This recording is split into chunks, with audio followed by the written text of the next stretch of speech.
Radhe Radhe everyone, आप देख रहे हैं सीरियल सियापा, जहाँ पे हम देते हैं आपको आप ही के फेवरेट शोज की इंटरेस्टिंग अपडेट। आज रात के राधा कृष्ण शो में दिखाया जाएगा कि जो श्री कृष्ण होते हैं वो बैठे होते हैं गोपियों और राधिका के साथ। वहाँ पर सभी वृंदावनवासी एक एक करके उनकी सेवा करने के लिए आते हैं, कुछ ना कुछ लेकर के, जिसे देखकर श्री कृष्ण कहते हैं, राधा मैं अब बिल्कुल ठीक हूँ, तुम्हें इन सब को करने की कोई ज़रूरत नहीं है, तुम इन सब को भी मना कर दो और कहो कि ये लोग परेशान ना हो। राधा कहती हैं कि ये तो वृंदावनवासियों का तुम्हारे लिए प्रेम है, मैं इन सबको मना कैसे कर सकती हूँ भला।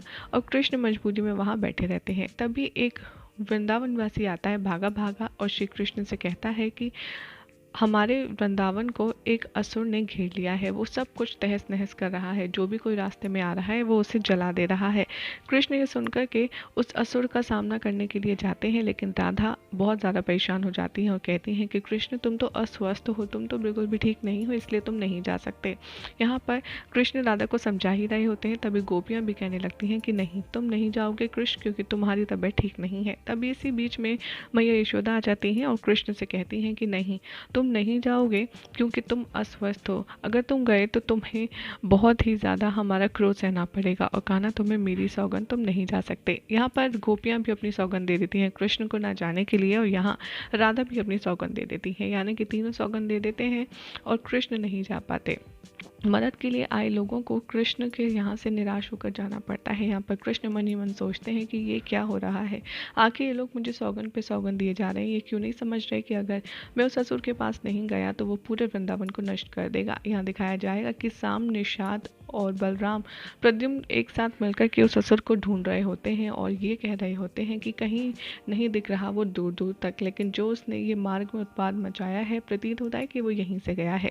साम कहता है कि ऐसा ना हो वो वृंदावन हमसे पहले पहुंच जाए और सब कुछ नष्ट कर दे, इसलिए हमें उसे जल्द से जल्द ढूंढना होगा। और इधर दिखाया जाएगा कि जो असुर है वो वृंदावन में पहुंच चुका है। यहाँ पर श्री कृष्ण को कक्ष में ले जाया जाता है। राधा कहते हैं ये तुम्हारे सोने का समय है, इसलिए तुम आराम करो। यहाँ पर कृष्ण कहते हैं बड़े ही कन्विंसिंग वे में अपनी माँ यशोदा से कि आप बिल्कुल ठीक कह रही हैं माँ, मुझे आराम की ज़रूरत है, इसलिए आप लोग जाइए, मैं वचन देता हूँ कि मैं कहीं भी नहीं जाऊँगा। और सभी लोग खुश हो जाते हैं और कृष्ण को उनके कक्ष में छोड़कर चले जाते हैं। जैसे ही सब लोग जा रहे होते हैं, कृष्ण कहते हैं कि अब ठीक है, वचन नहीं तोड़ना, लेकिन मैं जा तो सकता हूँ। इधर दिखाया जाएगा कि जो माँ यशोदा है वो राधा और गोपियों से कहती हुई नजर आएंगी कि मुझे कान्हा पर तनिक भी विश्वास नहीं है, वो बालपन में भी ऐसे ही वचन देकर के झूठ बोलता था और गायब हो जाया करता था, कहीं कान्हा फिर से यही तो नहीं करने वाला। राधा कहती हैं कि शक तो मुझे भी है, आप सत्य कह रही हैं, कहीं ऐसा तो नहीं है कि कृष्ण हमारे जाते ही उस असुर से सामना करने के लिए अवश्य जाएगा। मैया यशोदा कहती हैं तो तुम सब लोग उस पर नज़र रखना और वो यहाँ से जाने ना पाए। कृष्ण अपने आप में ही बात करते हुए नजर आते हैं और कहते हैं कि अब मैं भला उस असुर का सामना करने कैसे जाऊँगा, ये लोग तो कुछ समझ ही नहीं रहे हैं। यहाँ पर असुर धीरे धीरे आगे बढ़ता है, सब कुछ नष्ट कर देता है। यहाँ बलराम दाऊ जो मार्ग में चल रहे होते हैं उन सबको वो असुर दिख जाता है और बलराम दाऊ एक नई स्ट्रैटेजी बनाते हैं और कहते हैं कि मैं इसका ध्यान अपनी ओर आकर्षित करता हूँ, इसी मध्य में तुम चारों तरफ से इसे जाकर के घेर लेना। बलराम दाऊ अपनी शक्ति का प्रयोग करते हैं और उस असुर को बंदी बनाने का प्रयास करते हैं और वो अपनी जादुई शक्ति से उसके इर्द गिर्द एक सुरक्षा कवच जैसा बना देते हैं, जिससे वो आगे बढ़ नहीं पाता। वो दानव कहता है तुम कितना भी प्रयास कर लो, लेकिन कृष्ण को मुझसे मिलने से कोई नहीं रोक सकता। कृष्ण मुझसे मिलने नहीं आया, लेकिन फिर भी मैं तुम लोगों को कुछ कह नहीं रहा हूँ, लेकिन अब मैं तुम्हारे किसी भी जाल में नहीं फंसने वाला। यहाँ पे बलराम दाऊ काफ़ी ज़्यादा अपसेट होंगे और वो कहते हुए नजर आएंगे कि कान्हा तुम कहाँ हो, अब तक मैंने तुम्हें मदद के लिए नहीं बुलाया था, लेकिन अब मुझे ऐसा प्रतीत होता है कि ये हमारे बस से बाहर बात है, इसलिए तुम जहाँ पर भी हो कान्हा जल्द से जल्द पहुँचो। यहाँ पर श्री कृष्ण अपने कक्ष से धीरे धीरे दबे पाँव गेट की ओर बढ़ रहे होंगे, तभी जैसे ही वो दरवाज़ा खोलेंगे सामने राधा खड़ी होंगी और देख कर के कहेंगे कि कृष्ण आखिर तुम जा कहाँ रहे हो। तभी कृष्ण झूठ बोल देंगे और कहेंगे कि मैं तो कहीं नहीं, मैं तो साधना कर रहा था ना। तभी राधा कहती है ये चल रही है तुम्हारी साधना।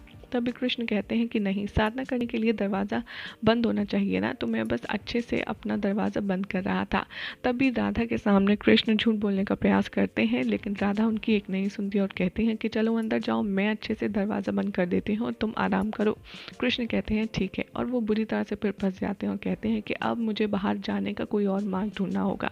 यहाँ पर जो असुर है वो बलराम का बनाया हुआ जाल तोड़ करके फिर से चला जाता है और कहता है कि मैं कृष्ण से ही बात करूंगा, जब तक कृष्ण नहीं आएगा मैं सारी वृंदावन को तहस नहस कर दूंगा। इधर दिखाया जाएगा कि राधा सारी गोपियों से कहती हैं कि मुझे ऐसा लगता है कि कृष्ण अभी भी हमें चकमा देने की फिराक में है।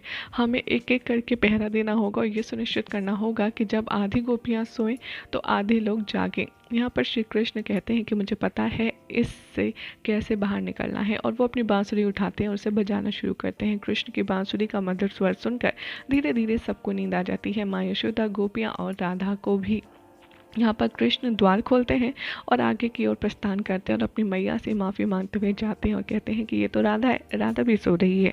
लेकिन कृष्ण जैसे ही आगे पहुँचते हैं और खुश हो रहे होते हैं, तभी राधा अपनी आंखें खोलती हैं और कहती हैं, कृष्ण तुम कहाँ जा रहे हो? तभी कृष्ण कहते हैं, राधा तुम सोई नहीं? तभी राधा अपने कानों से रुई निकालती हैं और कहती हैं कि नहीं, मुझे पता था कि तुम कुछ ना कुछ अवश्य करोगे, इसीलिए। अब वैसे ये बताओ कि तुम जा कहाँ रहे थे? कृष्ण एक बार फिर से राधा को छलते हैं और कहते हैं कि मैं कहीं नहीं, मुझे भूख लगी थी, इसलिए मैंने सोचा कि कुछ भोजन सामग्री ले आऊं, और आप सब इतनी अच्छी निद्रा में सो रहे थे कि उसे तोड़ना उचित नहीं लगा। यहाँ पर मैया यशोदा भी जग जाती है और सारी गोपियाँ भी। माँ यशोदा कृष्ण के कान खींचती हैं और कहती हैं कि तू हमसे छल कर रहा था, तूने फिर से हमें बेवकूफ़ बनाने का प्रयास किया ना। और कृष्ण कहते हैं अपना इनोसेंट सा फेस बना कर कि नहीं, मुझे सच में भूख लगी है, लेकिन आप लोग मेरी बातें नहीं सुन रहे, मैं अस्वस्थ हूँ ना, इसीलिए मुझे दर्द हो रहा था पेट में।